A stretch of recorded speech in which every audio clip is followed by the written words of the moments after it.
Good morning and welcome to the Eclectic Radical. As always, I'm Chris Richards, the Eclectic Radical, and my guest today is Kamilah Harris, a Green Party activist from Southern California. And we're going to do another episode about the past, present, and future of the Green Party. Kamilah, go ahead and introduce yourself and please talk as much as you like because we've only actually spoken once before, and that was on somebody else's show. All right. Hello, everyone. My name is Kamilah Harris. As Chris mentioned, I am from Southern California. Actually, I'm in Inglewood, California. People may have heard the phrase Inglewood up to no good. Well, we're actually pretty good out here, at least now. Um, and yes, I'm involved in not only the Green Party, but I'm also involved in the reparations movement as well. Through an organization called NAASD. I'm in the LA chapter of that. And so they've been an organization that's been very involved in trying to get a statewide reparations um, happening. And I'm also involved in other things in the community along with my mom and stuff. So, um, yeah, I do more than the Green Party. Let me just put it that way. Well, I It's mean, not the only thing I do. well, I think we all wear a few hats. I Some of them I talk about, and some of them I don't. It's true. Right. But yeah, no, and there's a lot more than just electoral politics going on. So it's actually good to mention that right now. Mm-hmm. I know that I don't think elections are going to solve our problems magically in the next few years. Mm-hmm. I don't see a sudden move to vote for someone who's actually going to change the way things are going. So I think we need to be organizing at a more basic level. But I Mm-hmm. also think that it's important to be aware of and talk about electoral politics and use that to try to organize. I don't know how well we're doing at it all the time. Yeah, I think one of the things that should, be more of growing in this country is definitely just independent politics overall. Um, I think a lot of independent politics tend to be fringe, be like on the extremes as opposed to like really trying to be, uh, I guess, customized to like the issues that are plaguing people. Um, the things that people want to see in their lives and on the ground and stuff and a lot of it being muddled in like the sky per se as opposed to like on the ground has been, I think, the issue of independence really having a stronghold to be able to try to work towards certain issues and be rallying around certain issues. I mean, everybody talks about the growth of the independent base in the country, being over 45% and stuff. But what does that mean in practical terms? What does that mean in you know what do we do with that? Like, how do we go about organizing? How do we go about, being grassroots and being in communities and trying to understand what they should be doing with their independent status? I think that's what's grossly missing right now. So, I know, and that makes sense. And the sort of independent organizing you do see are things like the National Independent Convention, which is really just a front for a bunch of right wingers, and there isn't much that's actually independent about it at all. right, or even independent left. I mean, we talk about with the independent left and how for some odd reason, it seems to be revolving around celebrity. Like it seems to be revolving around clout chasing and all the stuff that we claim to be against. What I mean, with quote Hollywood or even the whole fame and stuff like that and big names and profiles and all that kind of stuff. I'm like, how are you anti-capitalist but you're for like saying revolving around Dr. Cornel West because he got a big name and a big profile, for example, or even a Jill Stein or a Howie Hawkins or Or even if you want to go further, the whole Tulsi Gabbard or whoever has a big name in the moment Yeah, seem to be Robert Kennedy revolving Jr. around, yeah, That's Robert a Kennedy popular one Jr. right now. Yeah, the popular names, and it's like, dude, like that's been the issue of the left as a whole, not just the independent left, is revolving around names and not issues. That's true, and the problem is that we have this idea that's been programmed into us by the way that history is taught, that we're waiting for the right liberal politician to come along and save us, or the Yeah, right liberal judge to come along and save us.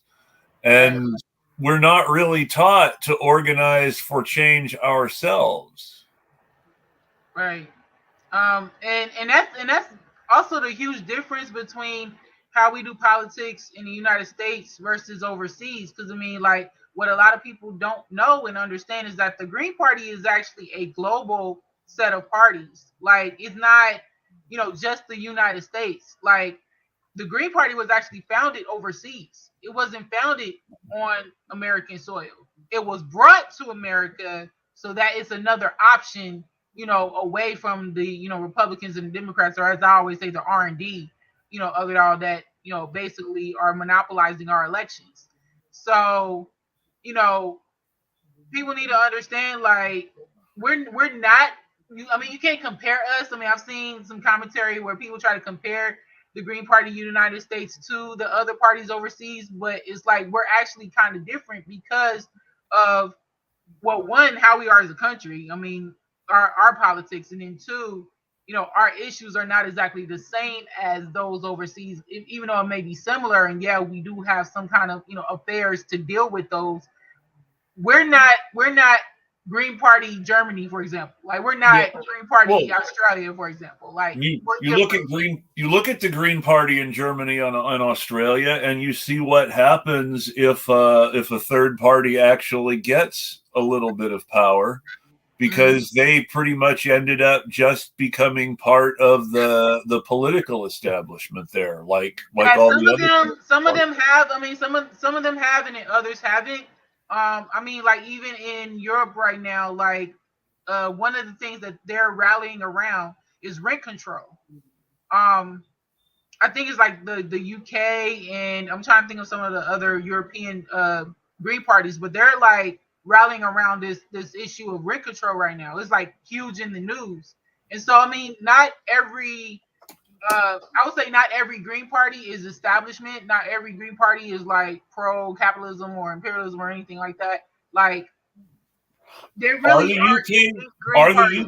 Greens rallying around rent control? I hadn't heard that. That's interesting. Yeah, that's been in the news lately. When I was like looking into news like sources just to like see where I can like promote Sure. like our annual national meeting, I was seeing a lot of headlines about Green Party in like Europe. Um, the Green parties in Europe like rallying around rent control, Hmm, that's and cool. then like they were being reported like by BBC and by NPR and by some of these other like major publications, and I was really surprised by that. They was talking about, oh, the Green Party is doubling down on rent control and da da da, and that's all overseas. That's happening overseas right That's now. good. Yeah, and so it made me think about like what we could be doing here. I'm like, Yeah. if they're rallying around something like rent control and like being heavy and hard hitting on it, why can't we do that here in the United States, as a Green Party? So, I mean, that's been my thing since the beginning. I mean, I didn't get into the Green Party, off of Jill Stein. I didn't get into the Green Party off of Howie Hawkins. I didn't get into the Green Party off of no person. I actually got in because of the platform. I wanted to be a part of it because of the issues and the thing, the platform that we stand on, the 10 key values and the 4 pillars of it, and go with that because those are the things that we could actually organize around and actually rally behind and get to be manifested here in the country. But if we don't even really touch on those things, if we don't even really promote those things, then people on the ground are never going to know that that's the kind of stuff we actually stand for. Um, is what is in our platform. And a lot of people, even Dr. West doesn't even know our platform. Like, that's what makes this even like bananas. No, and I really feel like he doesn't know our platform. doesn't it worry you how little Dr. West knows about some things when he's asked questions? Because when he was asked about the People's Parties, well, I don't know anything about the People's Party. And when asked about accusations against Nick Brown, it was, well, I haven't really heard any. I've heard something about that, but I don't really know anything. Yeah, many media outlets, especially on the, I guess, independent left or just the left, have been giving softball interviews to Dr. West about the organizations that he's had some kind of affiliation or tie to, because this man really is oblivious to organizational like work. Like, he's really, people try to make up his resume when his resume is not exactly an organizer. He's not an organizer. He's never been. I mean, he's been like an advocate, like he's been a surrogate, for example, on a campaign. He hasn't like, and he's, of course, he's a college professor by trade, so he's been in like an academic department, but he's not the leader, he's not like the head of anything. He's one of those people who goes to protests and takes part and shows solidarity, and I will give him credit for that. Yeah, but you're right. He's not. He's not an organizer or activist in the sense that we would think about it. He is a liberal academic. I mean, and people get angry when I say that, but it's true. He's a liberal academic who is engaged in the social and business activities that a liberal academic engages in. He has the prejudices and vices of a liberal academic. The best example I can think of is one of his great friends is a conservative named Robert George. And in 2017, when Charles Murray was invited to speak at Middlebury College by the local American Enterprise Institute Club, there was a anti-racist, anti-fascist protest. Murray is the author of a very racist book that basically says public education won't work because black people are stupid. It's really just about that blunt. He was shouted down by the protesters, which, you know, to me, that's good. You want a protest to go shout the Nazi down. You want that free use of free speech against Nazis to get them out of the public space. And Dr. George and Dr. West wrote a letter together basically saying, no, this is illiberal. This is bad. We're not respecting free speech. No, they were using their free speech rights to protest Nazism. This is good. This is what we want students to do. But then you have to remember these college professors are all paid to speak at these kinds of events. And none of them want to be shouted down when it's there. Oh, I think froze a little bit. But yeah, I was talking about how the sort of the campus free speech issue and how Dr. West sided with the establishment against protesters at a Charles Murray speech in Middlebury College in 2017 when we froze up, and it was very much in line with the no cancel culture, stop it, let the Nazis speak, but then you realize it's not necessarily out of sympathy of the views. It's because these college professors also get paid to speak. And they don't want the students shouting them down. And that's been a lot of the background of, you know, Dr. West is like I say, he's been like a surrogate for a lot of different things, been, you know, a speaker at different events. That's how he even came into the whole advisory council with the People's Party. He spoke at the People's Convention, and everybody who spoke at the People's Convention got an invite to be on this People's Party Advisory Council. That pretty much did nothing with us as volunteers. For those who are not familiar, like I also have a background in being a volunteer for the People's Party, and I always say I survived the People's Party because it really was like a hot boiling cult mess. Yeah, you were organization, but same time as Renee, when all the white folks wanted to say the N-word on the server and stuff Yeah, like that. it was the whole discussion of an N-word pass and class reductionism that led to the quote purge that a lot of people know about, of volunteers, including myself and and Renee, and even I think it was about 7 or so other black Yeah. people, even just black people that were purged. But there was also my anti-racism white friend from Philadelphia who got purged as well on the same day and time as I did. Yeah. So it was a diverse amount of people who were part of the petitioner group, who was, like I said, it was like a little small union type of group that was trying to get the systemic problems fixed with our top national board, for the organization. And so, I mean, Dr. West is also an author. He's written a lot of books. He's, like I said, gone on media tours and done, been on panels, sat around. He's never done anything, I would say, grassroots on the ground as far as organizing. Like, people know him as like kind of like that pie in the sky guy who knows how to, talk. I mean, similar to like Barack Obama. Like, he knows how to talk, people out of their pants, if you will. And he used he used like far more flowery language than even Obama. So, I mean, he always makes these music analogies uh and talk about the chocolate side of the city and all these like flowery broad terms or bigger words that, if you were to go into Trump country, you're not gonna like he's persuade anybody based on that kind of stuff. you have to remember he's a preacher, and he comes from that tradition of preaching that is very rhetorical and poetic and lyrical, but it also uses a lot of big words. Yeah, I agree. Like, it comes across very preachy.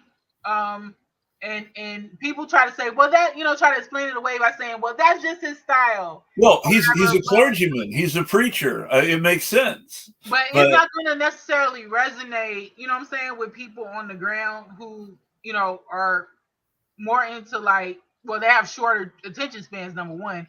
And number two, they are not used to that kind of language, like, or being around that kind of language in their regular everyday life in circles. So that's why I keep on saying that I feel like Dr. West at most, and that's if the campaign is actually going to be some kind of infrastructure, some kind of machine. Because right now it's muddled in a lot of mystery, it's muddled in a lot of suspicious activity from like Dr. Jill Stein and all that stuff. So the way this is going, it seems like it's going to be like a coronation and selection of Dr. West. It doesn't feel like it's going to be a real primary. It does really look like there's a rush to name him as the candidate without really having what I would call a vigorous primary cycle. Right, or competitive. Like, we don't really have, like, at least from what I know, we don't really have a real roster like you may see out of the Republicans, or you may even see out of the Democrats. We don't have that with the Green Party. Like, they're trying to make one from scratch, but it's like kind of a struggle in doing that. And I mean, for me, like, I love the Green Party. Like, when I'm critical, I'm not like trying to be like a-hole or anything. I'm just saying that these are realities that a lot of people in the party don't understand or don't care to understand, that is going to impact the party, because there's got to be a party after all of this. You know what I mean? Like, it's not going to be like just Dr. West, being the quote head of, or the face of the party, which I think is kind of would be weird at this point, because not to be, I mean, I can't help to sound but ageist, but it's just like, you look at Congress and you even look at the White House, it looks more like a nursing home then it looks like an actual functioning government. And there's a strong possibility Mitch McConnell had a stroke on national television. I don't know, but it seemed like, just like with the Supreme Court, people just die out of office in Congress, and so it leaves a vacuum for hopefully good and promising and hopeful people to, take over, real ones to take over those positions. But we just we don't see that even in, among the Republicans, and that there are even good people that are younger that would take over those positions. So it's really like a open thing. But like I've been trying to be vocal about inside of the Green Party is like we need to be talking about ending party suppression, and we need to rally around systemic change when it comes to the electoral system. If we don't do that, we're not even going to have a chance to be competitive, especially federally. Because I mean, state and local, that's more of an even fight. You know what I mean? Like Yeah. if you get into those, especially those uncontested races and have Greens running, you're likely to get those won. But Green won the mayor of Baldwin Park in 2020. right. So I mean, we want to have more stories of that, or more, cases of that happening, as opposed to, oh, we just not going to think about it, or we're not going to develop anybody, because we literally have a committee that's supposed to be about vetting and candidate development and stuff like that, but they're not even doing that job. The only time that they jump up to do anything is around elections, and of course we hear that familiarity with the Democrats. And we also hear a lot of people saying, "Oh, the Green Party is just a all 4 years only, every 4 years only party." Well, it's because inside of the party they don't do the work. They don't do the work of vetting people. They don't do the work of developing uh, relationships with activists and advocates on the ground who could possibly jump in to run for office or something like that. I mean, even with Dr. West, what happened was Chris Hedges um, was desperate to salvage a dying candidacy from Yes. Dr. West. That is the reason why he went to Jamal Baraka and Dr. Jill Stein. And Dr. Jill Stein keeps roaming around lying about this, how this thing happened, talking about, well, the meeting happened because I was watching Amy Goodman interview with Dr. West and I was feeling bad for Dr. West. That is not how that happened. It happened because Chris Hedges saw writings on the wall and was like, well, the only out it seemed like is for him to run green. So let me go talk to Dr. Jill Stein. And Dr. Jill Stein invited Jamal Baraka into it. And, because that was her person, when she ran in 2016. And that's how that talk happened. Was Chris Hedges made it happen because he knew writings on the wall. That's the only way that happened. So it's funny how Dr. Jill Stein is roaming around making up some crazy story about how Dr. West came to run green, because it's not true what she's roaming around saying. The truth is that Chris Hedges came to them and they had the meeting, because that's what he leaked at the worker strike back event was, oh, I set up a meeting with the Green Party. Of course, at the time we didn't know who the heck he was talking about, because it's like, Yeah. I'm in the Green Party organization and I'm going, who is he talking about that he's, quote, having a meeting with the Green Party about? And then of course the only people I could really think about was Dr. Jill Stein and John Baraka, because they were like the faces and they were his Dr. Cornel West's acquaintances or friends or whatever. And that's basically what happened, was a meeting of friends. And, and then it was like, okay, Jill Stein will go and do everything for him. And that's pretty much what it was. I don't think that's the Green Party. I have to agree with you there.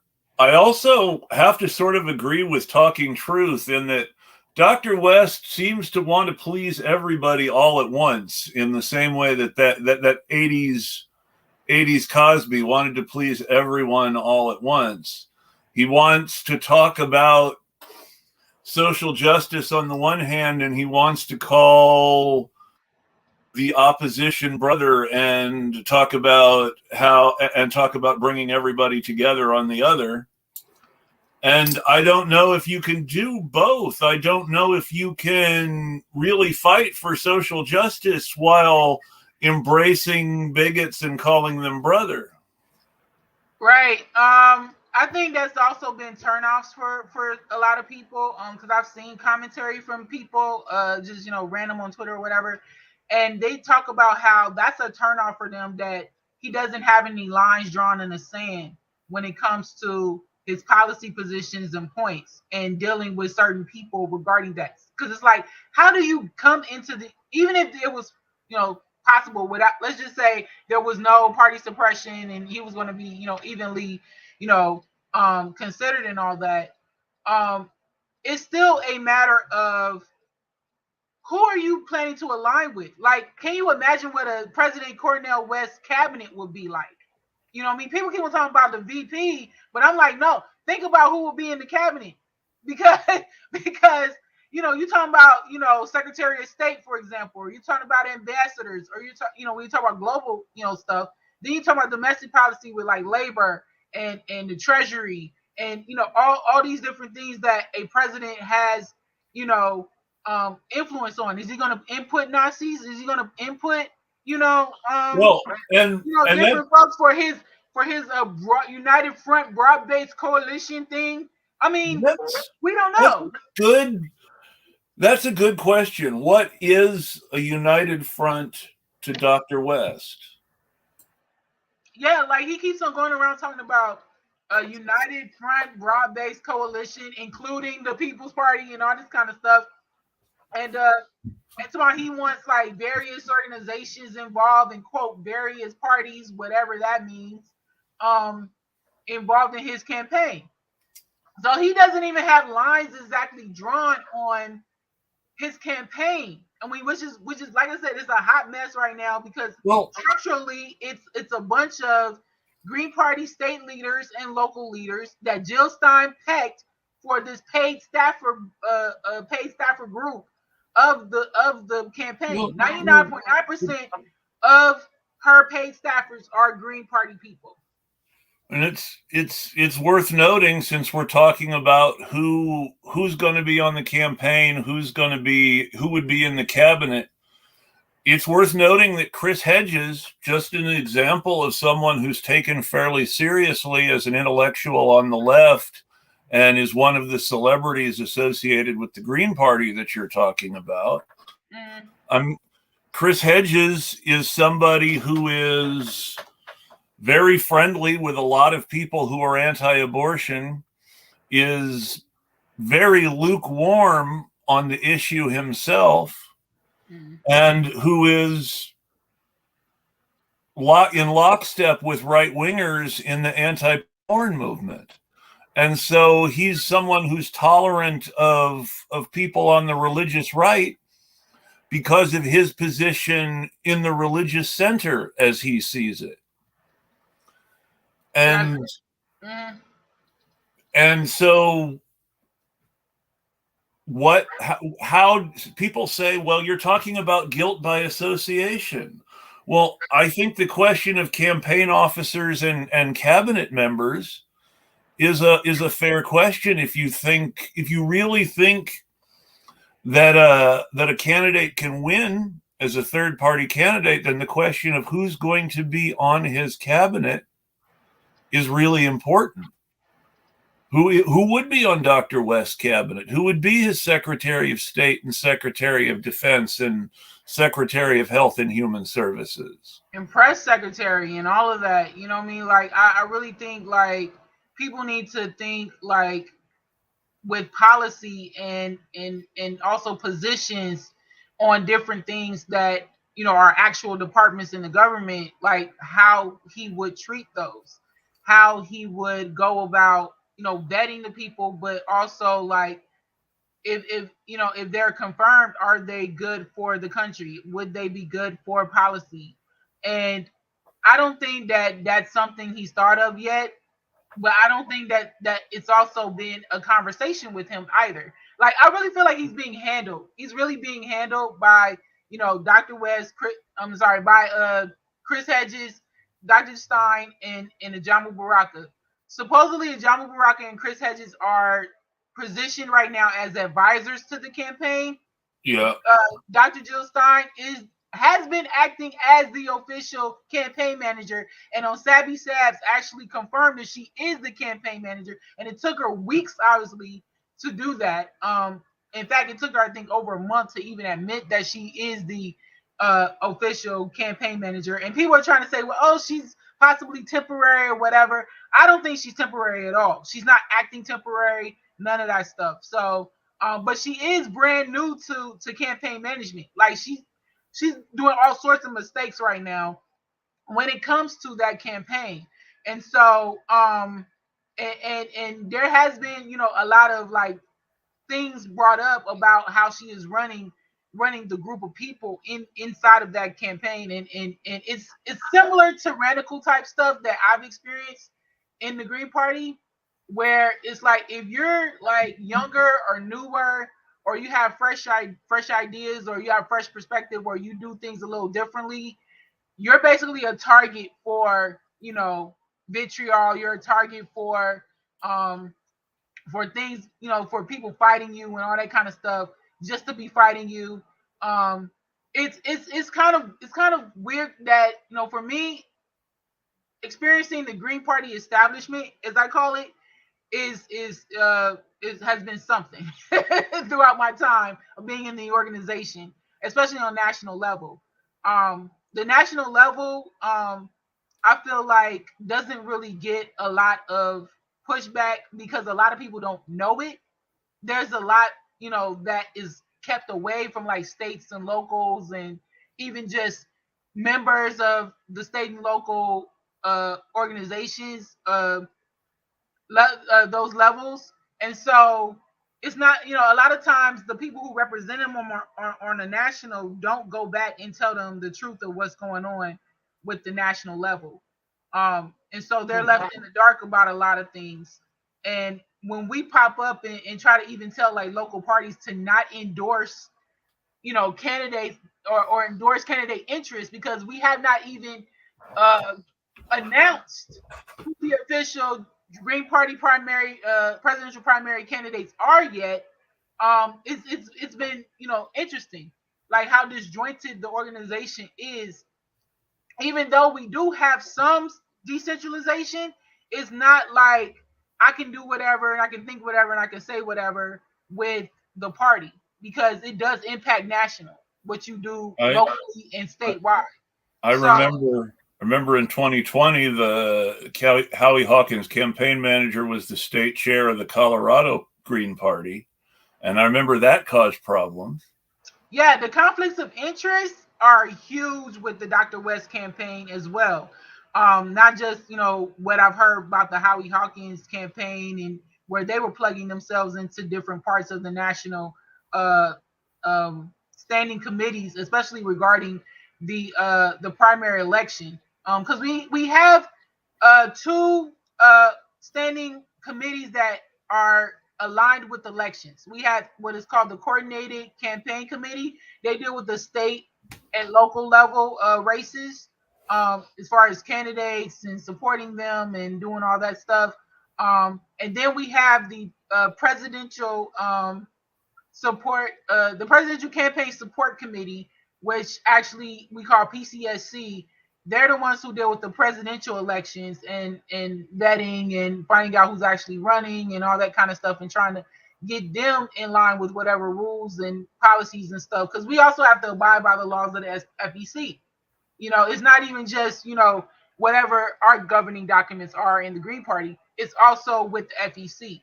And so when there are like states and locals prematurely endorsing people, and we don't even have official candidates out yet. I mean, that's supposed to not happen until September. It undermines the process of our committees that are working hard to, get these rules finalized, get everyone on board as far as the eligibility requirements, and be, considered official primary candidates for the Green Party. Um, and that's why I even say, like, right now we don't have much of a bench, except for, I guess, if you want to say, the high profile name is Dr. West. The other people are not as high profile, and we have maybe like one or two that are within the Green Party that are actually Green Party members and stuff, that have stepped up to run for president. Which is, I mean, I commend anybody that steps up to run for president at all, but through the Green Party, it's a whole nother, animal, because of the party suppression and all the, and all that stuff that kind of pigeonholes us. And with Green Party being constantly sued off ballots, it's like, okay, we got to see how many ballot lines we're going to have by the time we're doing all these state conventions and people are putting in their primary votes and all that stuff, and then coming out with a winner. Well, right now it just seemed like Dr. West is that quote presumptive nominee, as even Jill Stein had said in an interview early on. So if Dr. West is going to end up the nominee, I think that a lot has to happen as far as the campaign, because right now there's no real campaign infrastructure like at all, or at least to the level that it needs to be for him. It makes me wonder about the real concern for democracy, or to let the party actually nominate someone. I think there's this sense of desperation, and we need to do this, we need to do that. But I really wonder what that does to morale on a state or local level. Yeah, it also impacts the morale on the national level. That it's like everybody's been well, majority of the people that are in the national level are people who are basically called the old guard, or the factionaries, or the gatekeepers. I mean, which, if you look into the past of the Green Party, I know one of the things I talked about was us talking about the history of the Green Party. That's actually been part of the history of the Green Party, is the factions. Um, and Howie Hawkins has had more than one faction inside of the Green Party that has been splintered from, I would say, the mainstream of the Green Party. So, um, a lot of the warring, if you will, that happens in the organization is based off of like reactionary and factionary type of stuff.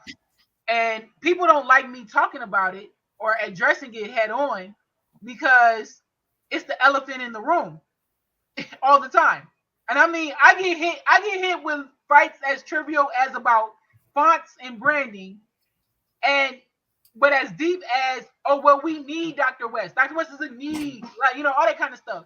And I'm like, actually, he's not, when you actually have a party that's on point, but we're not. We're always reacting to things. We're reacting to the Democrats. We're reacting to the Republicans. We're reacting to Dr. West. We're reacting to Jesse Ventura, or we're reacting to Howie Hawkins, or whatever. We're always in, I'd say, a defensive mode as an organization, as opposed to offense and being proactive and futuristic and things like that. Like, I feel like a lot of the people in the party right now don't even have a vision for the party beyond now. Like, except for maybe me. I mean, I have a vision, but everybody else, including even our national steering committee, which is like the top board, in addition to our national committee of delegates, like, there is no real strategy or vision for the future of the party beyond now, beyond Dr. West. Well, People think that he's just going to be the new face of the party, and then that's it. Oh, that's all we're going to think about. And it's like, no. A few episodes ago, I spoke to Andy Ellis, who's in the Green Party of Maryland and who is planning to run for governor of Maryland, he thinks, in 2026.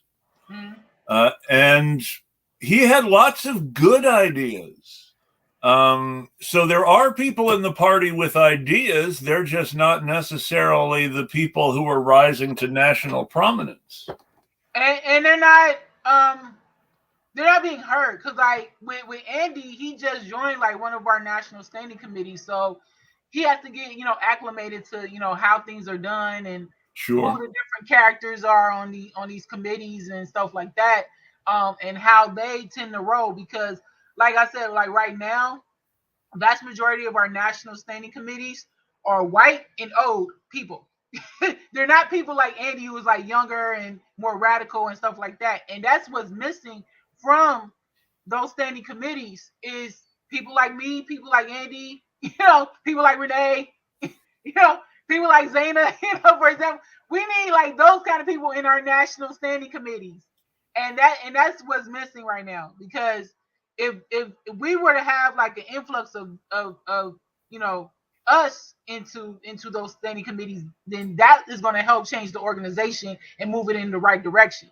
But right now, it's like a bunch of people that are just trying to hold the party hostage and keep it down and keep it into like a box and and stuff, and not think about the bigger picture, or even about just the substance of our 10 key values and 4 pillars that we need to be promoting and out and being driven by.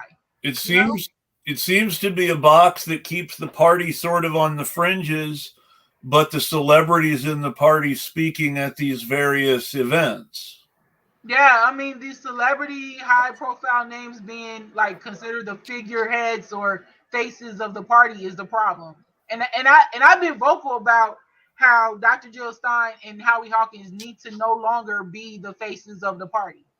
I mean, I mean, they're the ones who are making the Green Party obsolete. They're kind of like cancers in that way. Like it's like one of those cancers where, you know, there's a lump involved, but nobody takes care of the lump. Yeah. Like they just ignore it, and then the issues get more and more, bigger and bigger, and the lump gets bigger and bigger until the person pretty much has the cancer all over their body and they die. It's like that. They are like the lumps. The cancerous lumps with the Green Party, Howie Hawkins and Dr. Jill Stein, and they still have factions now. The Howie faction is teeny tiny now. Like as far as a national influence or even having people on national now, it's like very small. But the Dr. Jill Stein faction is still alive and well, especially on the national standing committees. Those people fight me all the time. They don't like me. I don't care. I really don't. I'm like, I'm there for the right reasons. I'm not there to, kiss Jill Stein's behind or, didn't do any of that kind of stuff.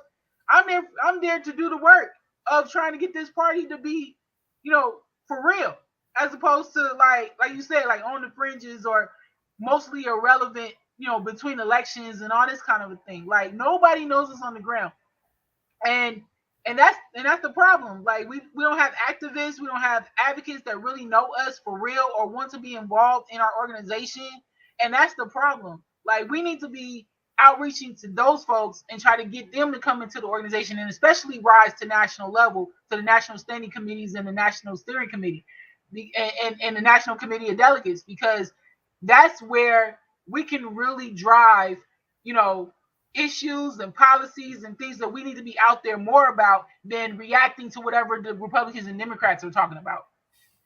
Yeah, somebody should be out there talking about, I don't know, masks, or what are we going to do to help people with long COVID who are being turned down for life insurance and medical insurance now. Yeah, like universal health care is one of the things that the party stands for. We don't even really, talk about it, in our public statements or in our press releases or anything. And we're also, a lot of people have been questioning, the party on, okay, are you guys still about the environment? And I'm like, yes, we talk about this. I'm on the national media committee. We talk about, environmental stuff all the time, or at least try to push out press releases and stuff to be covered about those issues. But a lot of media outlets don't pick them up. They don't care about our stances on that and pushing them out. They only care about maybe the controversial stuff or people like Dr. West. Ooh, Dr. West is running. So that's the big, story and headlines that, the CNNs and the MSNBCs and all that stuff push out, is just, oh, Dr. West is running green, and that's the only time you hear about the Green Party. Whereas overseas, the Green Party gets covered by media all the time, mainstream, independent, blogs, etc. We can't get that here in the United States for some reason. Well, you have to remember the way the system is constructed here, where there is no actual state media that has to make a pretense of being objective. Instead, we have corporate media, which serves as unofficial state media in all the worst ways instead of all the best ways. And it's really a problem. And our way of doing things in the media is spreading as capitalism becomes more corporate and Europe becomes more neoliberal, you're seeing the way America does healthcare and the way America does education trying to spread over to Europe. You're seeing even people in the Labor Party advocate selling pieces of the National Health Service to American healthcare corporations. It's like this is spreading. It's not just going to stay in America if we don't do something about it. Right. I mean, I feel like the issues like that, really needs to, be brought to the forefront. And I feel like there's always this big opening for the Green Party to take the lead, take the mantle on a lot of these issues. Like I just talked about, election integrity and ending party suppression, but also like, dealing with these different crises, like what's happening in Flint, and stuff. I mean, that's supposed to be, you would think that would be in the wheelhouse of the Green Party, is to talk about, the environmental injustices that is going on in this country, now. And then, of course, with education, you talk about, we still are trying to talk about the ending student debt, all student debt. And then on top of it, like what's going on with the education system, like you mentioned, in this country, where critical thinking is being undermined, and all this kind of stuff. That is something that I feel like the Green Party can take the lead on, because our 10 key values and 4 pillars are based on all of this, a lot of this stuff. The 4 pillars we are peace, democracy, ecology, and social justice. So I'm kind of like, you can run with this in so many ways. Because this is also aligned. Those 4 things are also aligned in our platform, deeply. We're the only party that has reparations officially on our platform, and we've had reparations on our platform since 2010, technically. And so I'm trying to even see about doing an amendment to update, where the movement is right now, the reparations movement is. The Green Party can make its own movement. It just needs to be like in the 21st century, as opposed to being stuck in the 20th, late 20th. I'm glad you bring education up, because one thing that I would really like to know is, what is the Green Party's position on education? Where does what does the party want to see the educational system become? How does the Green Party want to deal with things like teaching history honestly and factually? And I would really like to know, if he were president, who would Dr. West make Secretary of Education? Yeah. Because Dr. West's educational activities bear some scrutiny right now. He was published in the Wall Street Journal with his name on an op-ed praising Ron DeSantis's revolutionary educational policy in Florida. Now, he said a lot. He said, "Oh, I have criticisms of Ron DeSantis." Sure, everyone has criticisms of Ron DeSantis. What are your criticisms of Ron DeSantis? What are your criticisms of Ron DeSantis's educational policy specifically? Because you praised it and you did not qualify that praise. And if you did not do it yourself, then you lent your name on the byline for someone to do that on your behalf without qualification. Yeah, Dr. West doesn't even know what is on his website. This is how, you kind of have a valid point. He doesn't even know what is on his website for his campaign. But it's funny how it continues to remain basically in the format of how the People's Party set it up for him. And so there's a lot that he does not do. There's a lot that he does not know. I am told by people who are associated with the campaign that essentially what happened is they were completely unprepared and they didn't have anything ready to go, and they're just trying to copy everything over onto Green Party websites as fast as they can, and they announced the candidacy too soon before they were ready to do anything.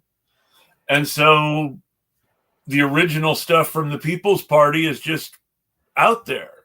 That's how it's told to me. And that nobody's wanted to say this publicly because they don't want to look unprepared and incompetent, which I'm sorry, that's kind of what they were.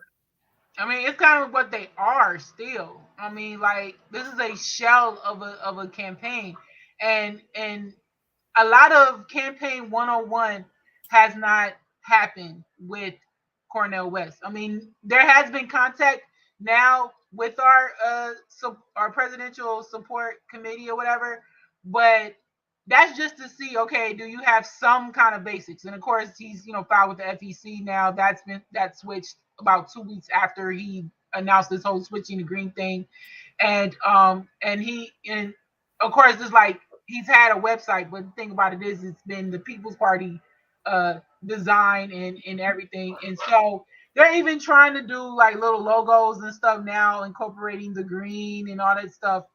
To for him, they found artwork from an Instagram guy or something like that to try to even get him a logo, and stuff. So there's been little stuff like that, but there's been no overhaul of the entire brand that they're trying to so-called build for this campaign. Like, there's been no work towards that, and there's just been a lot of, like, from what I've been told, there's been a lot of diminishing of fresh ideas. There's been diminishing of different views. There's been diminishing of doing something that actually makes sense to move in the right direction. A lot of appearances on fringe right-wing media, though. Fox News, Kim Iverson, Russell Brand. I mean, that's an interesting choice. Yeah, a lot of the choices, his interview selections has also been questionable, especially as of late. But it was happening early on, like you said, with the Russell Brand and all that.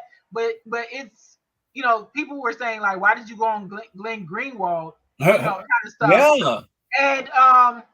And that was more recent. So it was just last week. Going to be part of this whole media circuit plan and strategy is, like, supposedly he's basically being told or being set up to talk to any and everybody.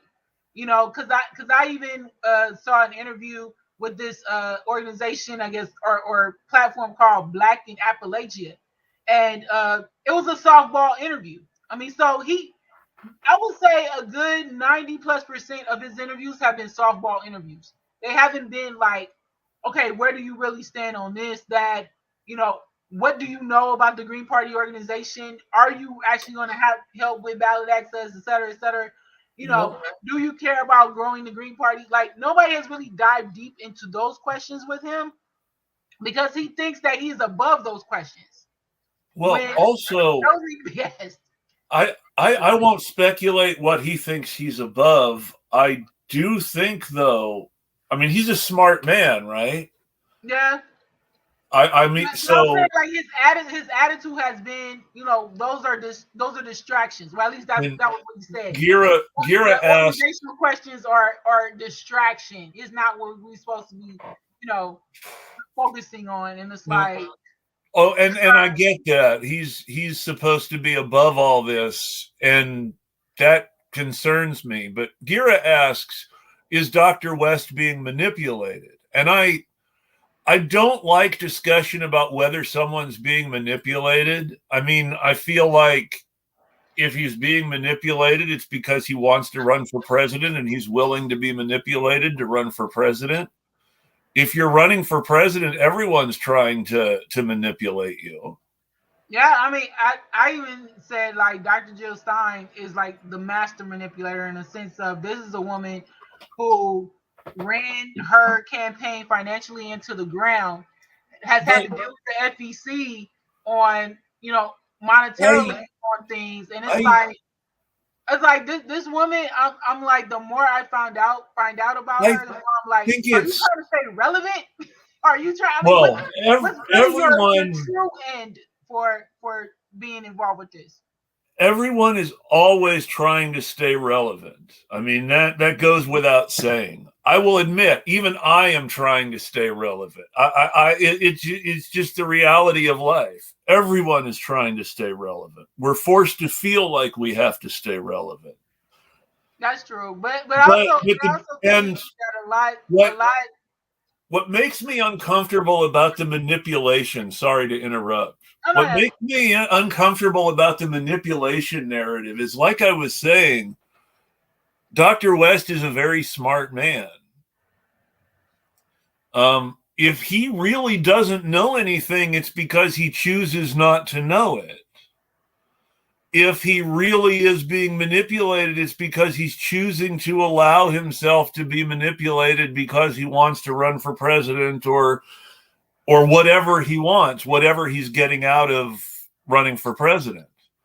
I think it's dangerous to talk about whether people are manipulating him and whether or not in ways that sort of deprive him of his agency, when the fact is he's choosing to run for president. He's choosing to say yes to the people who have asked him to do these things. He's choosing to let people speak for him and run his campaign. If he's being manipulated, he is choosing to be manipulated and not some sort of puppet. I mean, to an extent. I mean, I do, I do agree with you in the sense of, yeah, he's a smart guy and all that, but I also I equate some of this in the past to like how elder abuse works. Mm, Because like I said, this is a guy who doesn't even know what's on his website. And for a while he didn't even know that um the People's Party, well, Nick Bronner technically had went behind his back and filed for him to be a People's Party person through the FEC without a signature and all that kind of stuff. So but then where the answer came, this is where it comes to you talking about the agency and the choice. Come to find out, in one interview, he said, "Oh, I knew about that. I just didn't say anything." It was basically like that kind of an answer to the question about, did you know that Nick Bronner had went behind your back and submitted this FEC filing or whatever. He's like, "Yeah, I knew about that," but he never like said anything against it, like my signature is not on there, or he didn't say anything like in backlash of it, you know, or in defense of it, to say like, no, I hadn't filed yet. I'm still trying to work out, who I'm going to run with because of the discrepancies going on between MPP and then like trying to find out if this Green Party thing will be worth doing. Like it hasn't seemed like he's been calculating or calculative in a lot of his decisions. And that's what also scares me, even when you're talking about a person becoming president. yeah. Where's your decision making, you know, Well, thing in? so let's and which again raises the question, so who does he appoint to the positions who will actually be making the decisions if he's going to remain above everything? Mm-hmm. Like Um, like right now, like I said, he got advisors with advisors are Chris Hedges and Jamu Baraka as far as advisors right now, that are known advisors to the campaign. sure. Um, and also, yeah, who else is going to be influential? Because I mean, I even had questions in my mind of like, who would be actual surrogates for this, or Yeah. viable surrogates for this campaign, if it were to go to nomination. And it's like right now it's like, oh, you might be able to rally some celebrities. I mean, Who's because this is not going. Some people seem to think that this is going to be like another Bernie campaign or a Bernie 2.0 campaign. yeah. It's not. Who's their campaign press secretary going to be? And I bet you Brianna J. Gray ain't stepping up to sign up for that. So yeah, there's a lot I of don't questions. know. That's a good question. I don't know. I would be willing to bet that there would be a lot of big names who would be involved with the Cornel West campaign if they were asked. I Mm-hmm. don't want to be dismissive of that. I've seen Mm-hmm. very positive responses all over Twitter to his candidacy in general. I'm Mm-hmm. not saying that Twitter is representative of everything, Right. but I would be willing to say that Green Party people are probably more hyper online than the average Joe, and so it might be more representative of Greens than it is of Democrats or Republicans. Maybe I'm wrong about that. Maybe I'm not. I, Um, I, I don't think you're wrong about that. but so with that in mind, you've got very positive response to the idea of Cornel West running. And the idea is that Cornel West running is such a big deal in and of itself that it's worth not criticizing him or asking too many questions about it, because that only hurts growing the movement at this point. I mean, and right now we really don't know exactly what this so-called movement he's talking about. Besides, oh, let's gather a bunch of people from different organizations and parties, including the People's Party, to be a part of the campaign. And I'm using his words. I mean, Well, that's what he said. I think a lot of people have an idea that there really is a movement that grew out of the Bernie campaign and that still exists and that is somehow being organized by people like Dr. West. Yeah, I think there's an idea there. That's why there's all these tying to this whole notion of it being like a Bernie style campaign or Bernie 2.0 campaign, which I'm like, I don't think Dr. West had. Well, number one, a lot of people know Bernie Sanders. You know what I'm saying? Like a lot of people, know him from Congress and know him as far as a politician in his career or what he has tried to make of his career. That's not the case with Dr. West. Dr. West is an outsider, right? Who's basically trying to come into being a politician, into being, having some sort of career as a politician. And the weird part is that his first move, because he's never ran for anything, he's never ran for mayor, city council, school board, nothing. This is like his first stint of running for anything. That's what makes it even more like, Well, that uh, outsider that outsider status is his appeal, right? that's his appeal to me, and that's why I always use the hashtag outsider West, because he's actually even outside of the Green Party, and he was on record as saying, like, he even though without knowing it, he's up there saying, oh, my platform is different from the Green Party's platform. I'm like, you don't even know it, sir. Like, how are you saying that you're against the platform when you have Does he never know even his read it? platform yet?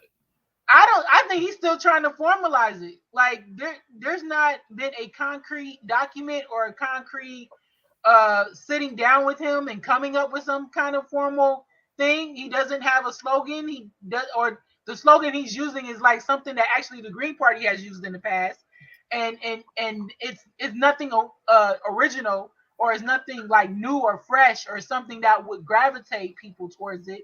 It's just another like ramble of what the Green Party has said over years. People over profits. We say all the time, but that doesn't differentiate him as a candidate. It just pretty much just says, oh, he's running green, and they're just pulling from the Green Party different things to make a campaign out of. Um, it's more cookie cutter. I call it like cookie cutter, kind of monolithic. They're trying to do with his campaign, which is why I'm like, I don't think he's actually the Well, center of his this own campaign. this goes back to the idea of trying of Dr. West trying to please everybody Mm-hmm. that I mentioned in response to Talking Truth's Cosby comparison. Mm-hmm. Um, I do feel like Dr. West likes it when people like him. Mm-hmm. He likes it when people let him talk and listen to him. I get it. I love it when people like me. I love it when people let me talk, right? We all love that. But I feel sometimes like he doesn't have strong criticism of a lot of people. he doesn't have firm. He has firm principles, but he doesn't have firm policy. He doesn't have a program. He doesn't have an idea for how he's going to achieve the ideals he envisions. Right. I feel like there's a lot of academic notions in Cornel West running for president and in the Cornel West campaign and in Cornel West's view of politics and American community. I think that my question again is, who does he make Secretary of Education? Who is going to be in charge of questions like whether Catholic schools get federal government money? Who's he going to appoint to the Supreme Court? What are their positions going to be on the separation of church and state, a woman's right to bodily autonomy, trans rights? These things are questions that really matter right now. And his associations on these issues aren't great. I mean, what are Glenn Greenwald and Kim Iverson and Fox News on trans rights? What's their position? We know what their position is on trans rights. Those are the interviews he chose to go with early on. Chris Hedges, what are Chris Hedges' views on trans rights? We know that he's friendly with people who are friendly with the anti-trans movement. And I mean, people still are, even there are people who still have the whole bad taste in their mouths with Dr. Jill Stein about 2016. Like, how do you convert like those people, to a Dr. West? You know what I'm saying? Like, how do you, because she was the one who also spoke at that I call it the fake anti-war rally, the Rage Against the War Machine. Yes. She chose to speak there, and she had influence on the Green Party endorsement of vote. Yes.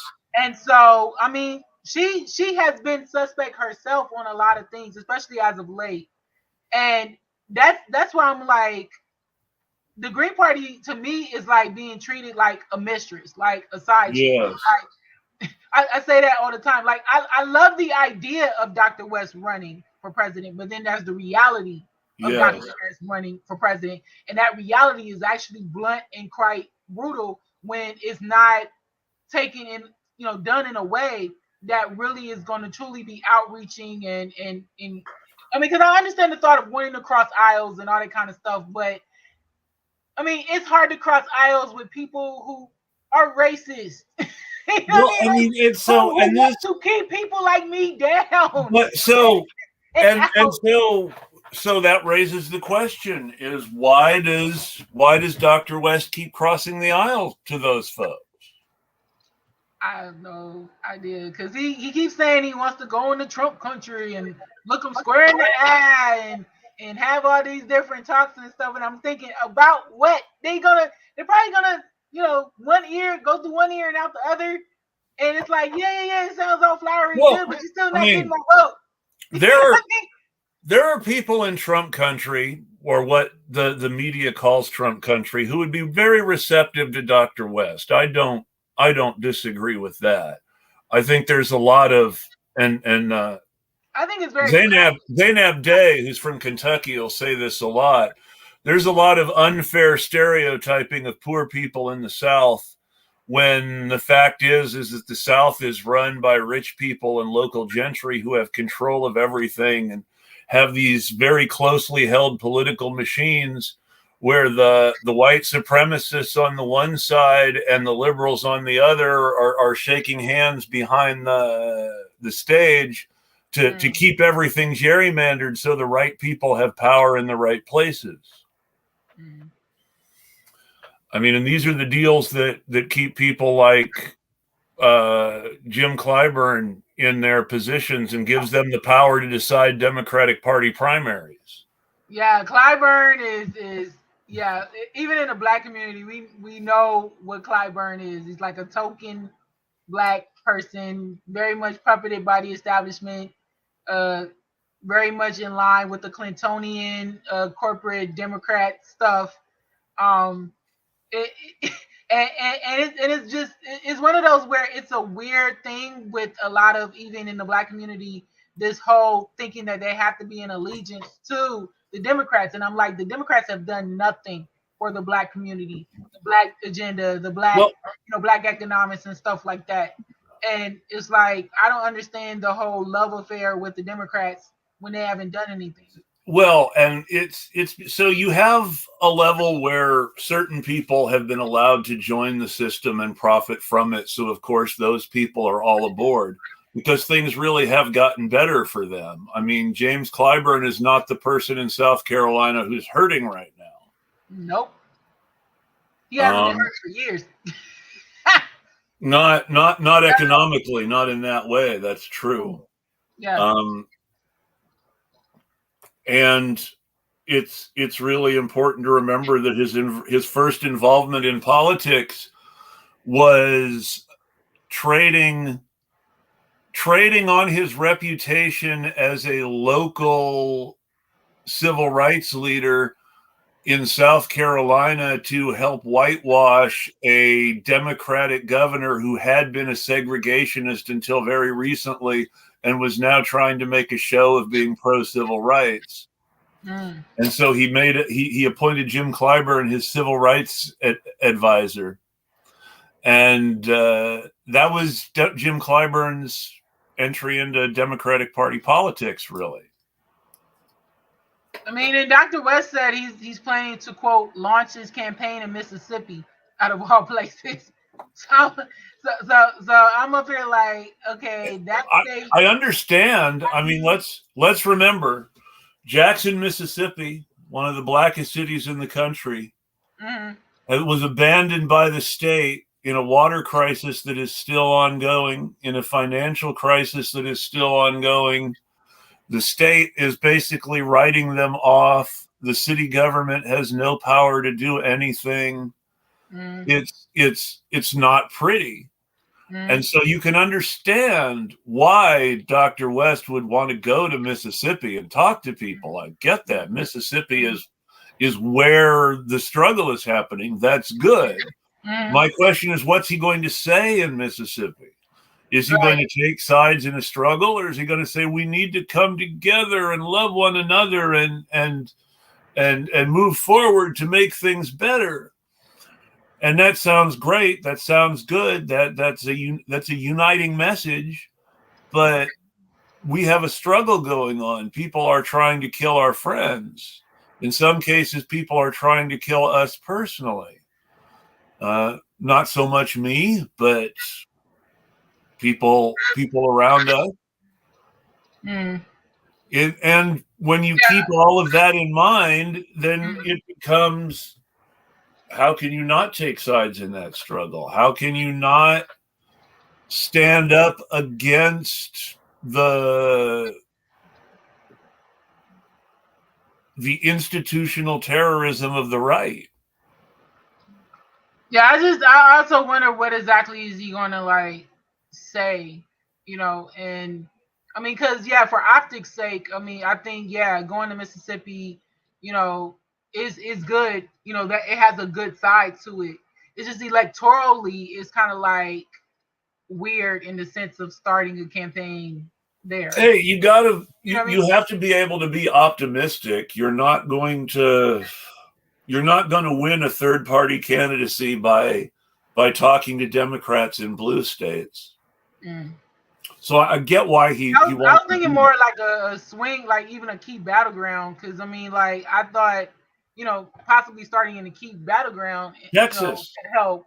If you want to start in the South, start in Texas. That's the one. I was thinking like something that's kind of like being competitive right now that could use like, something different, or to Texas is a place where people are politically alienated. West Virginia is a place where people are politically alienated. Oh yeah, definitely. I'm sure Mississippi is too, to some degree, but Texas is a place where people are politically alienated, and the media keeps telling us that the population pressures mean it's going to become a purple state any day now. Right. But it never happens because of the institutional lock that the parties have on the system to keep it the way it is. It's a place where I think third-party organizing could be really successful if someone was serious about it for the long term. Why not Texas instead of Mississippi if you really want to go to the South? Right. But at the same time, is like hitting a key battleground state. I think like Texas would have been more advantageous than like going to a potential state that you might not be able to even make competitive, even just with you being, another option. Because he's not a Bernie Sanders like that. Like he's not. I mean, to me, he's not that, moving, the needle type of a person. So that's why I was like, if you go to a key battleground state and start there and really hit the ground there, that would be a little more advantageous to reach out, to the rest of the country so and attack the rest of the country. I'm going to speak on behalf of my fellow white people and sort of explain what's going on here to folks who don't get it. The reason that one of the reasons that Dr. West's candidacy is being so well received is that white people who don't really have an understanding of what Dr. King was like, believe that Dr. West is somehow like Dr. King. White people believe that there is a tremendous importance about Dr. West as someone who speaks for social justice on the same level as Dr. King, or at least some white people do. And so that's why you see this. If you have certain fantasies about the civil rights era and civil rights leaders, and you project those fantasies onto Dr. West, then you're going to be enthusiastic about his candidacy. It's going to be a huge deal for you. And this is something that I'm seeing. It's something that I'm seeing a lot. I'm seeing that too. That's why I was like, I think one of the things with the left in general is this whole messiah or messianic type of ideal of there's one guy that's going to save the left in the left, Bonapartism, save the country and all that kind of stuff.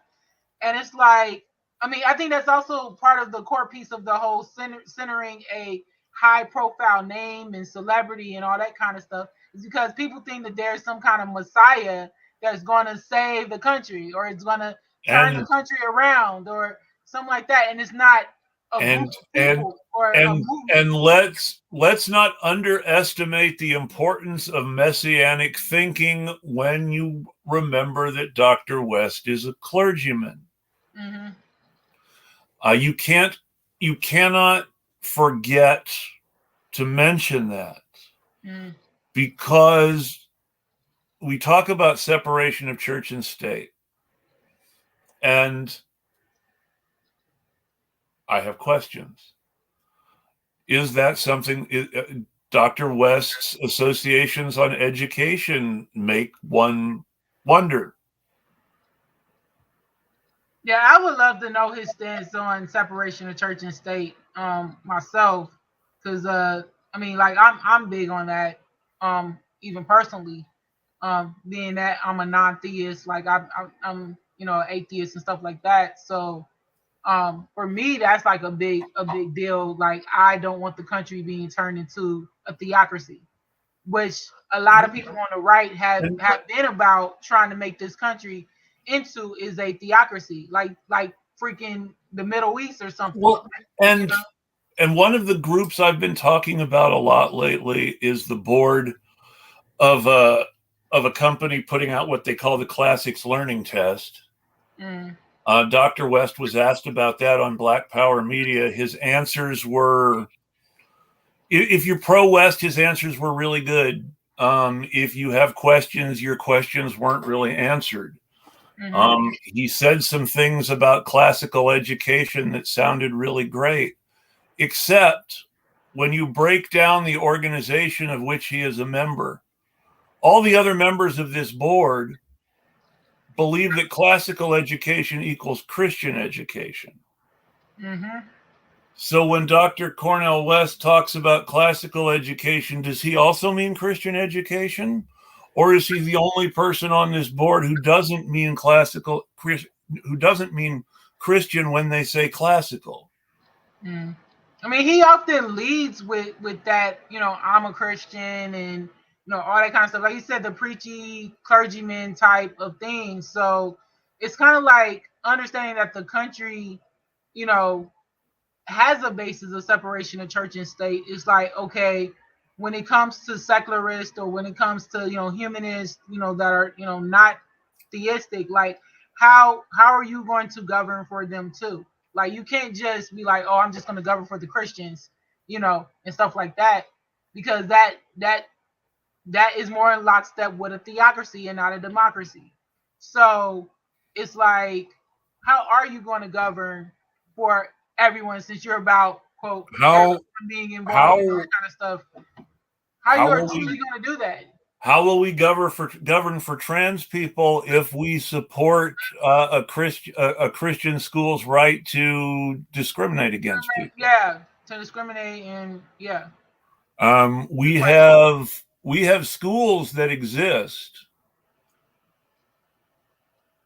The reason they exist is so that they can legally discriminate.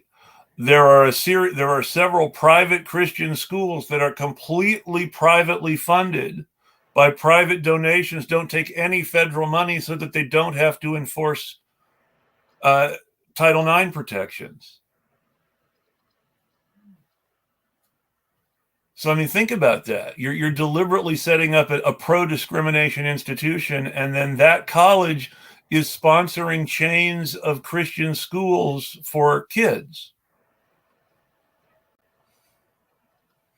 And it's a certain way, and not giving them like the freedom to, come into their own person, to be able to think critically, to be able to, identify who they are from all options and instead of certain options, And that's important to understand too, that many of the criticisms that they're trying to make on the right of the movement for queer rights is that, oh, people are trying to push their views on us. Well, I mean, think about that. You're trying to push your views on everyone.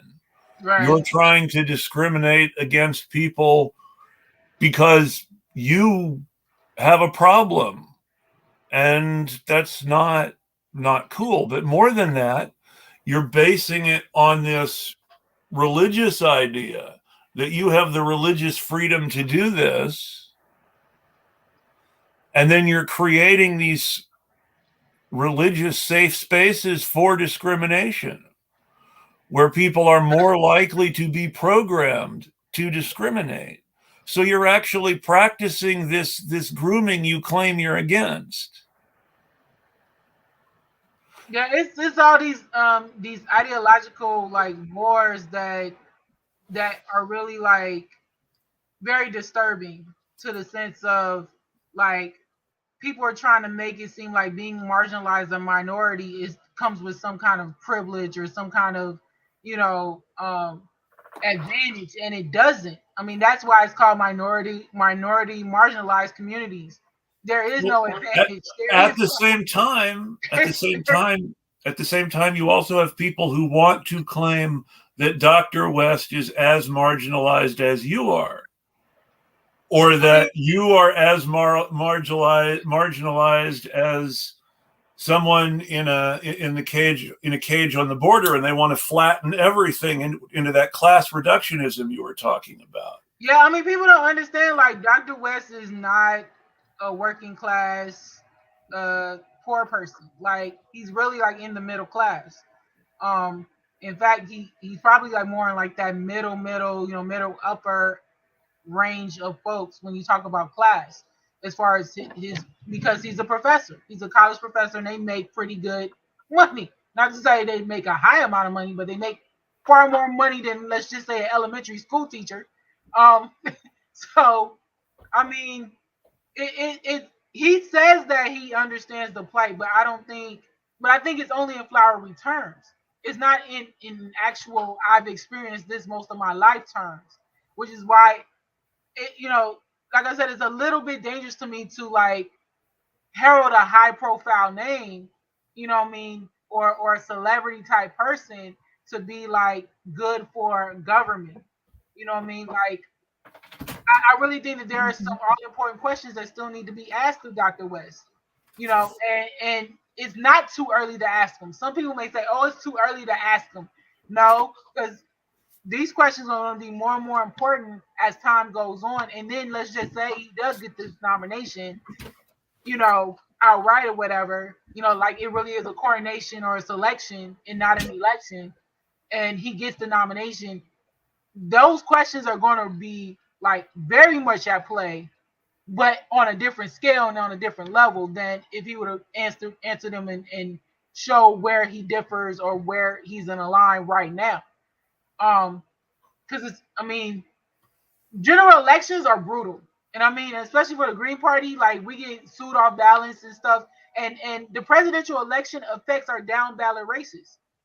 It affects other people that are running, and so there has to be a clear understanding as to if you're talking about on a presidential level who you're representing, in the Green Party or the Green Party organization, you got to be clear on these stances, and the stances technically have to be aligned with our party's platform and our party's values and stuff like that, because you're supposed to be representing that and not doing your own thing.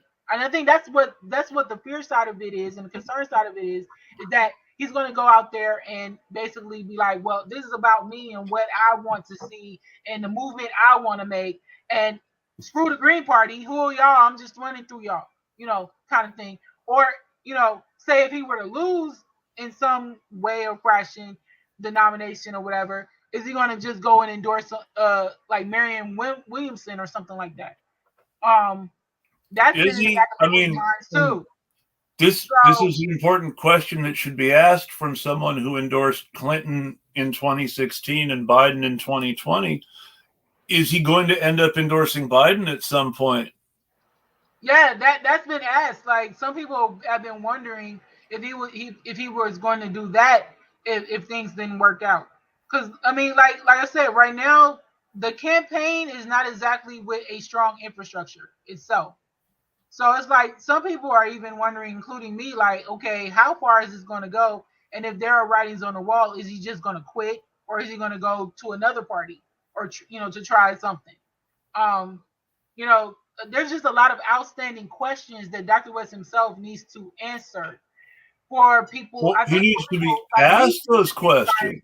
yeah, you know. But If a lot of these you're outlets be watching, giving him softball interviews. Like they don't want to ask like these all important questions because I guess they're afraid that he's going to say, "Well, that's a distraction," and it's like, no, it's not a distraction because you're running for well, president. no, I think they're worried he won't come back. I mean, so Laura Ingraham, when he went on her show a couple years back now, wasn't afraid to ask, well, how do you feel about uh, trans women in sports? Only she said it in a much more bigoted She did that way. recently. Like Yeah. when he did an interview with her recently, she actually gave him like a more hardball interview than I've ever seen of anybody. And Even he didn't want to come out and forcibly make a statement on rights. He ended up sort of bobbing and weaving and not really answering firmly in favor of people's rights to play sports.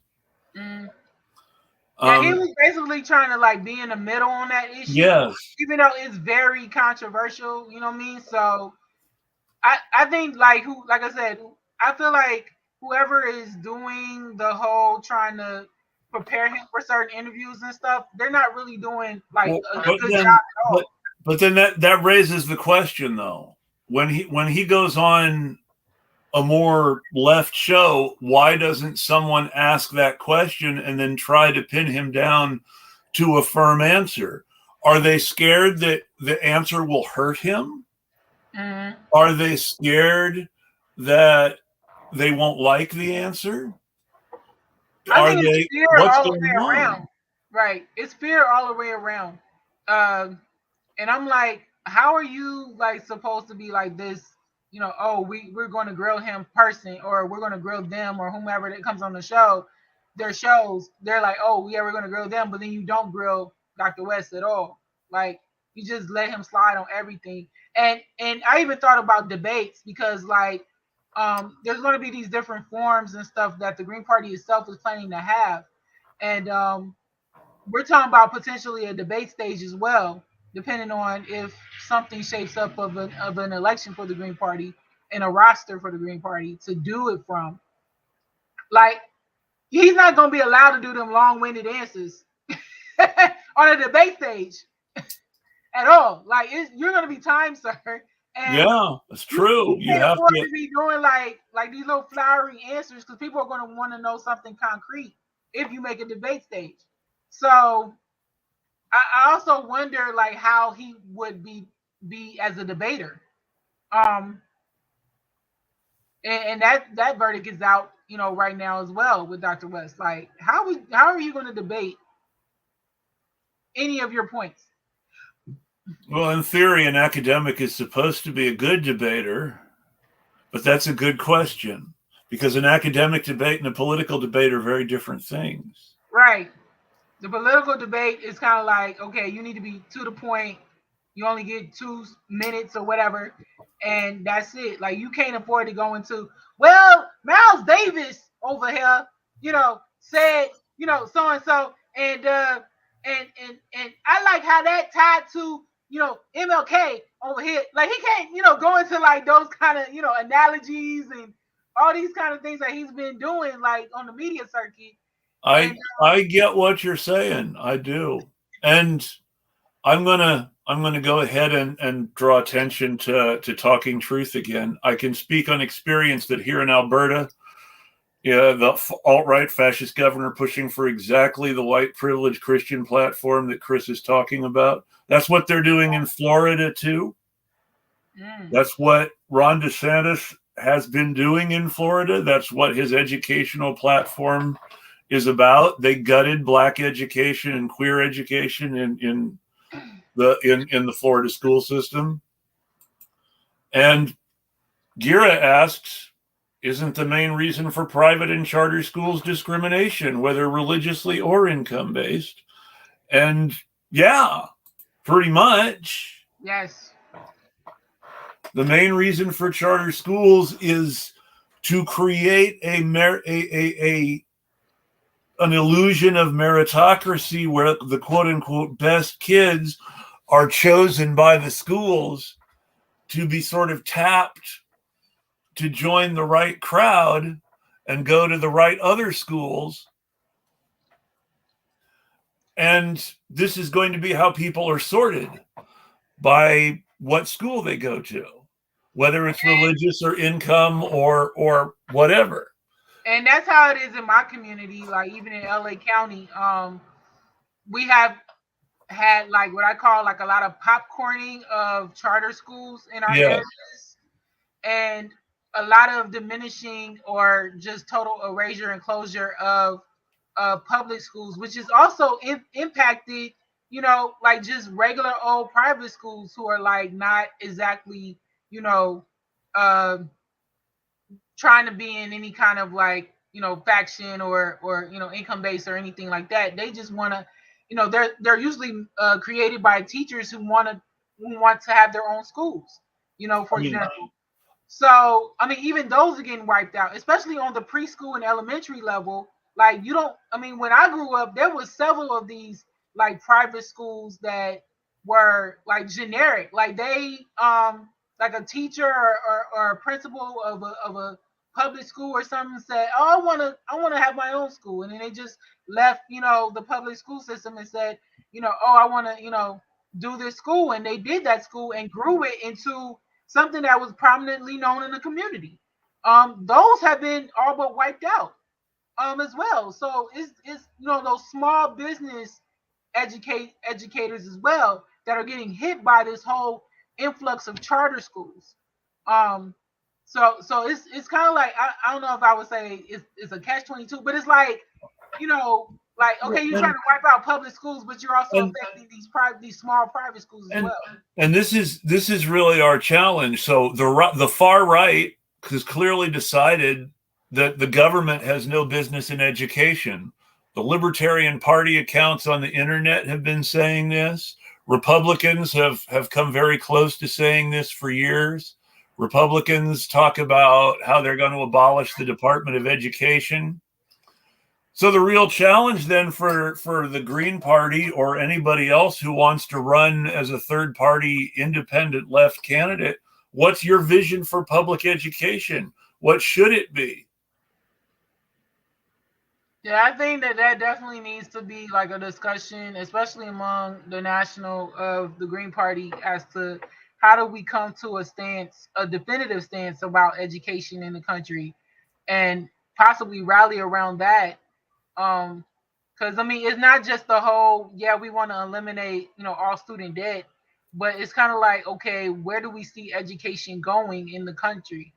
And how do we support innovation? How do we support you know ending this whole What thing of teaching to a test? what you know what different what is the purpose of education in society?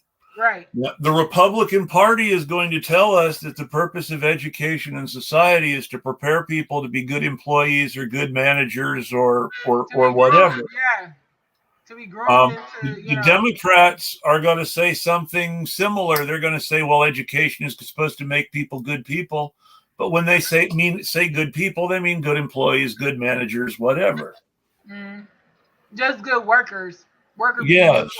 for a greater capitalist system Yeah. where Or education is supposed to help us make more money, if from a liberal point of view.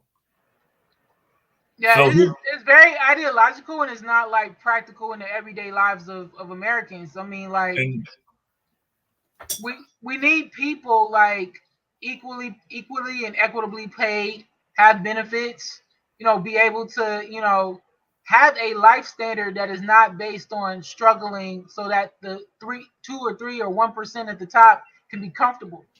Like that's, I mean, it makes no sense to me, like how you got people being able to just go on these vacations or whatever, but then there's a lot of Americans who can't even put food on the table. and something that the far right and that the liberals have in common is that this idea that education is something that helps individuals reach their individual potential and do better in a individualist society. And I mean, we have to have an idea in our heads. What do we want everyone to know? What should education be about? What does society want to teach its members? What does the members of society have the right to learn? Because yes, education policy is about control. A lot of the system of eugenics that is imposed on us is sorted out at the school system level, where people are forced into the school to prison pipeline in the wrong public school systems. Yeah, I was about to bring that up. The school to prison pipeline, which still continues to be an issue, regarding even Black Americans, as we Yes. speak, for sure. And how do we break the idea of education as this magical sorting hat that decides our future and whether we live or die, basically? Or have the worst, quality of life, as opposed to a better and healthier quality of life. What should How should society educate its members? Mm-hmm. I mean, if we can't answer those questions, then we're not going to be able to fight the right on education, because the right's just going to keep saying parents should make the decisions. And what they mean is that white Christian conservative parents with money who pay Mm-hmm. property taxes should make the decisions. And it's not even just that, it's like the environment of education. I mean, like a lot of these charter schools that are like popping up in areas like mine, I mean, a lot of them look more like prisons than they do schools. Well, and Which is, they're promising to make the kids their parents want them to be. yeah, I mean, it's not. I mean, a lot of these charter schools, they literally don't have like any grass, Yeah, like I know what you mean. natural things. Like, and with smaller kids, they need to be able to, kind of run and be free. True. Especially after being in the classroom for a certain amount of time, you got to give them some kind of air, some kind of, being around some sort of nature. But, and a lot of these charter schools are just they literally look like prisons. They got a bunch of gates. They got, the way the windows and the colors are, and it's like, wait, that's the elementary school? Like that just I mean, when I grew up, it was like you see art, you see, on an elementary school, you see art, you see murals, you see, like an actual playground, and stuff. They don't really have those with these schools, especially like I said, junior high, elementary school. They don't have like that open grass area where you can have the kids run and do recess and do all that kind of stuff. It literally is a container. And school in general is heading in that direction. Mm-hmm. It's daycare so that both parents could work, or that single parents could work. I mean, and a lot of community programs have like suffered. I mean, like we talked about the Boys and Girls Clubs. We talk about some of these other after school programs that used to get some kind of state, local, or federal funding, and it's not like that anymore. All those things depend on adults who can volunteer, who don't have to work all the time, which means that they get whiter and wealthier as public resources for those things dry up. Mm-hmm. And so this is another reason that I mean, my challenge to anybody running for president as any kind of progressive is, what is your vision for public education? What should we be saying about public education to fight the right-wing attack on it? What should we be saying what do you want the future of our educational system to be?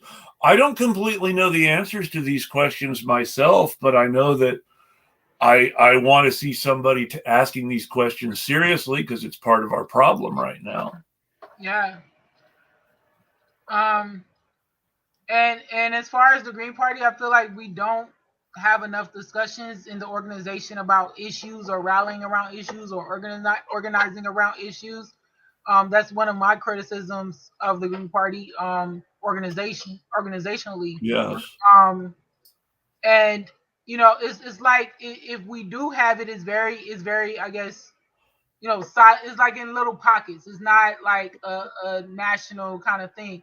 And like I said, a lot of times it's been about the party being reactionary, and instead of proactive, instead of like, okay, how do we think ahead as opposed to trying to catch up to whatever is going on right now. Yeah. We tend to hold positions, or seek things to talk about based on the day, as opposed to where we're trying to go, direction. I think a lot of it's been scary to me, basically.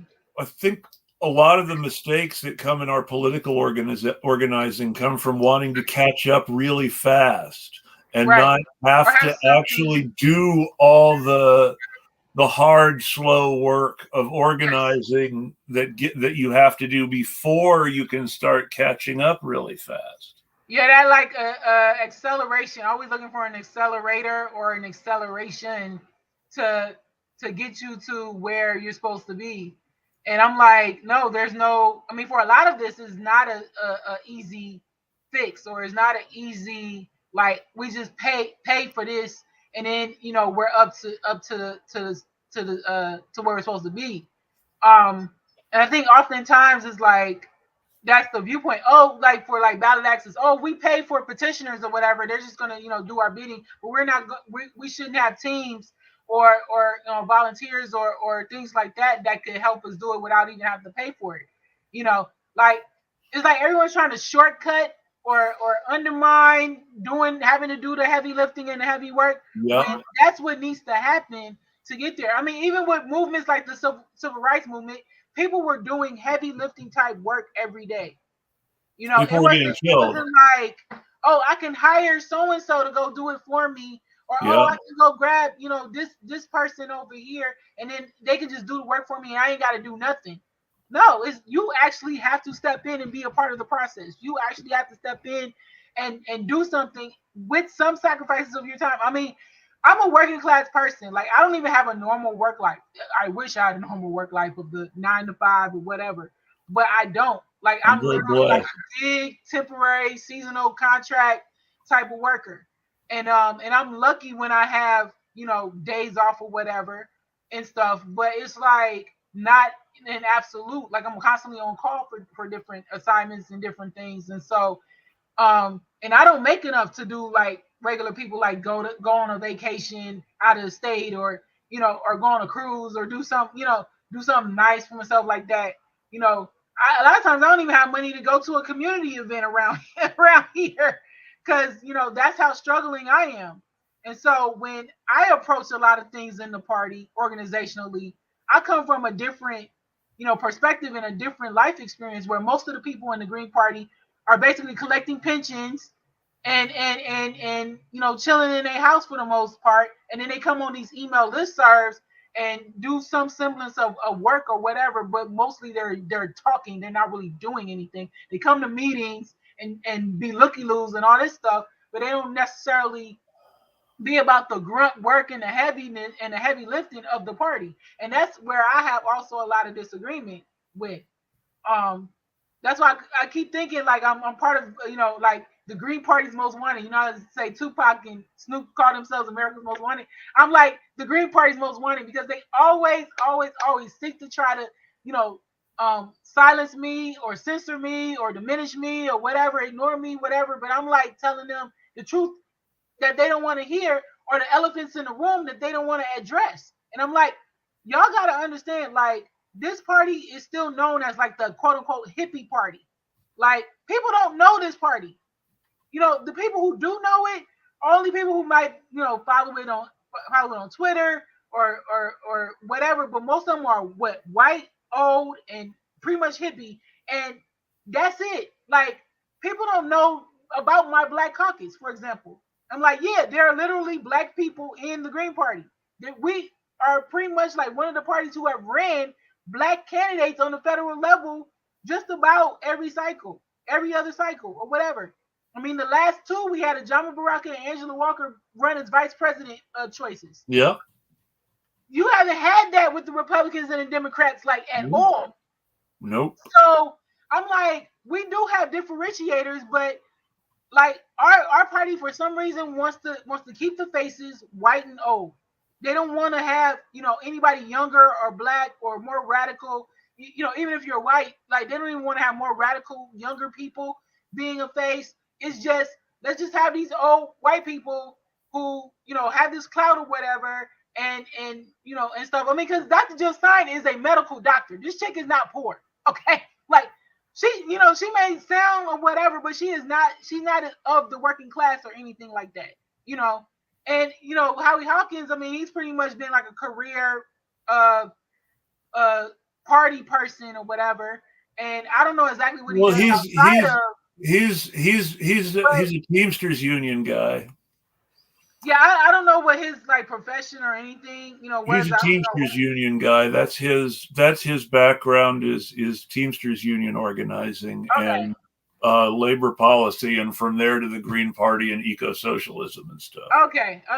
So I mean, it's kind of like he's far removed from a lot of things, but yet he's like the face of the party, which is kind of like weird, or one of the faces of the party, most known. So, he's the and yeah, most recent presidential candidate. There's oh, always that an too. assumption that the most recent presidential candidate is the leader. Yeah, he also ran for governor in the Yep. 2022 cycle for New York. So Yep. I see what you're saying on that too.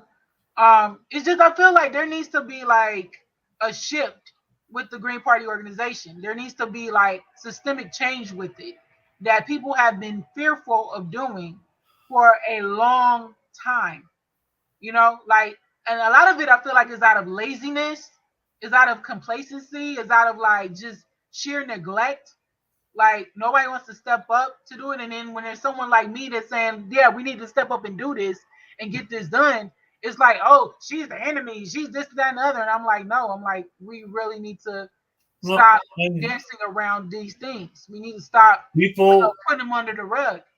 People see arguments as divisive and don't understand that there have to be arguments in order to create the possibility of change. People have to talk about stuff.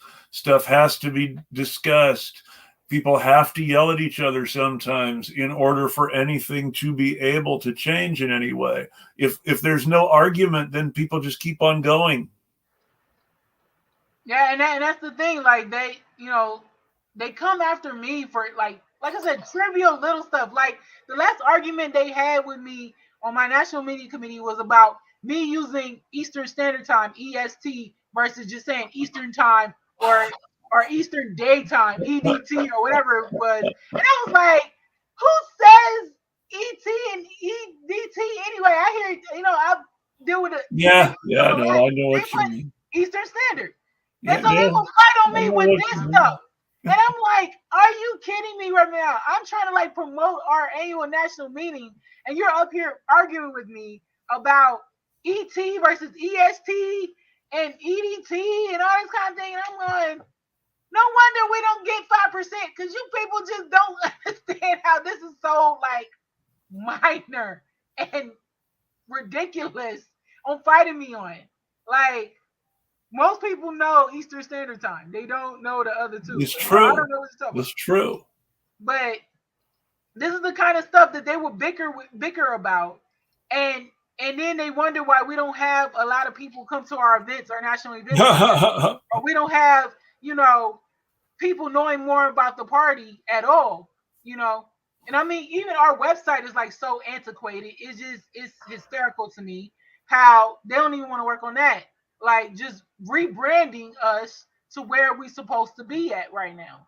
And it's these things because they want to like keep holding the party hostage to some yesteryear that I wasn't even in or a part of, at all. Like I wasn't a part of the Nader years. I wasn't a part of when Howie had his left.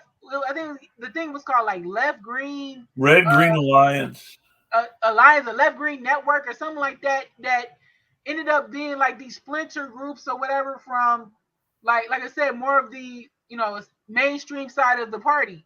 And what ended up happening was Howie Hawkins ended up losing this little battle he was doing with with his little splinter groups and whatever. And that's how he ended up being federally recognized as the Green Party of the United States, is because he had to eat crow on his stuff.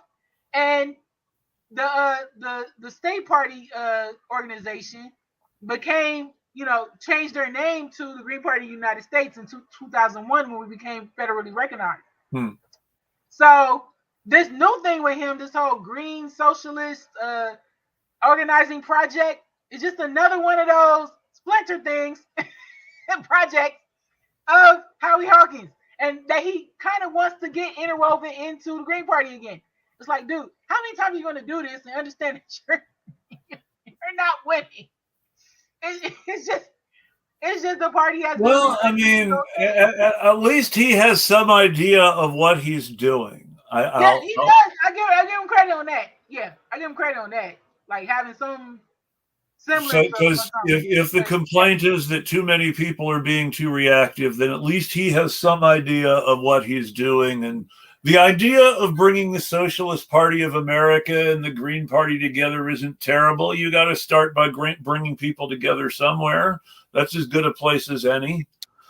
Angela Walker came from the Socialist Party of America, and she was the best thing about that 2020 ticket. yes, she was, and continues to be a name that circulates around like, oh, I wish she would run for president, or oh, I Yes, wish she would, run for some, exactly. major, because that's how respected her name has grown because of that 2020 campaign effort. But I knew it kind of like, I guess in a sense, it kind of personally drained her to where Yes, it was like, I'm done with electoral politics for now, yeah. at least. Like, I can't, with a lot of this stuff. Like, I just can't. And I've been respectful of that because, yeah, I mean, running for any position is draining, and definitely running VP, And to rally let's her be base. honest, it's harder to run for anything in America as a black woman. Let's Yes. be honest. Yes, that part. It's hard. It's hard to be green in a black woman in the Yes. Green Party like organization. Like me and like there's very few of us, first of all, that are in the Green Party total organization, right? Let alone you talking about a percentage of even green registered voters being black women. Um, and I'm, I just happen to be one of them because I'm literally registered as a green. Like I'm not somebody that's like, you know, just being in the organization. Like you can go to my registrar and you can find me being registered green. I did that November 2020. So, I mean, even the percentages of just black people in general, or just non-white people, or even younger people, as far as voters are concerned with the Green Party is even where there's a gap. So it's not even just the organizational gap because we don't even have real hard numbers of how many people are in state and locals and who are involved with the national level and all that kind of stuff because we don't keep membership data like that, which is also something I've been like, I don't understand how y'all don't have membership data for your state and locals and even just the national with how many delegates that we are on the national committee and stuff like that. There's just been a lot of like murkiness with that, but yeah, there's been data collected as far as how many Greens have been elected, how many have ran for office. Uh, the voter count in for the country is under 250,000 people that are counted as registered Greens in Yeah. the United States, which Yes. is sad. That is like very sad. I mean, and that's I right. feel like we don't do enough when it comes What to they have voter to, registration. the first thing they have to do right away is launch a voter registration drive to get people to register as Greens. I have been vocal about that because I'm on the ballot access committee. And I mean, like, okay, yeah, we're doing these petitions to get ballot lines, but we also need to be doing a mass voter registration drive. You Yeah, know, while we getting all this attention from Dr. West and all this kind of stuff, how about launching voter registration drives in addition to exactly. petition drives so that we can, get more people to, vote green outright, or even join their state level to be involved in the primary as a delegate for their states. And like I said, we need like more radical, younger, of color folks getting involved in the state parties and the local parties and rising to those leaderships and literally taking over those leaderships because to me that's the beginning of a direction, a good direction for the party itself. We don't have nearly enough of that at all, at all. And I certainly can see what you're talking about when I look at the people who are diehard, consistently supporting the Green Party no matter what every time. It's the same people every year. I get where you're coming from. We've been going for right around 2 hours. I think it's right around a good time for me to wrap up. Do you have any final thoughts before I close this out? I mean, if anyone wants to follow me on Twitter, is Black Unicorn Rose. That's BLK Unicorn Rose, one word. And yeah, I mean, I am open to any inquiries about the Green Party, how you want to get involved. I'm the first one to tell you the realities of being involved with the Green Party is it's not easy being green. When I say that, that serious. It's not easy being green, but if you really are a real person and want to get involved and get active in the party, I really invite you to do so. Come on out to the annual national meeting. It's virtual again this year. It's the 3rd through the 6th coming up. It's gp.org/ANM to sign up. You can use the discounted rate of $25, and it's for 4 days, 3 nights of great activities and stuff like that. So don't hesitate to come out to that and support. I really want to thank you for coming on the show. I had a great time talking to you. I appreciate it. We've got to have you back on. We need to start planning for that again. Mm-hmm. And I hope you have a great weekend. Thanks, Kamilah. You too. Take care. Thanks, Chris. My pleasure. Thanks. And folks, I'm going to go ahead and wrap us up. I just want to say in closing that education really is where we have to start distinguishing ourselves from Republicans and Democrats. Republicans want to kill public school. Democrats want to let billionaires dictate what public school should look like. What do we as progressives or socialists want to see public education look like? What's the role of education in society? How does it correspond to politics? These are questions we should answer. These are questions that we should answer. We should expect political candidates to answer and political parties to answer. I want to thank everybody for joining us this weekend, and I'll tweet at you.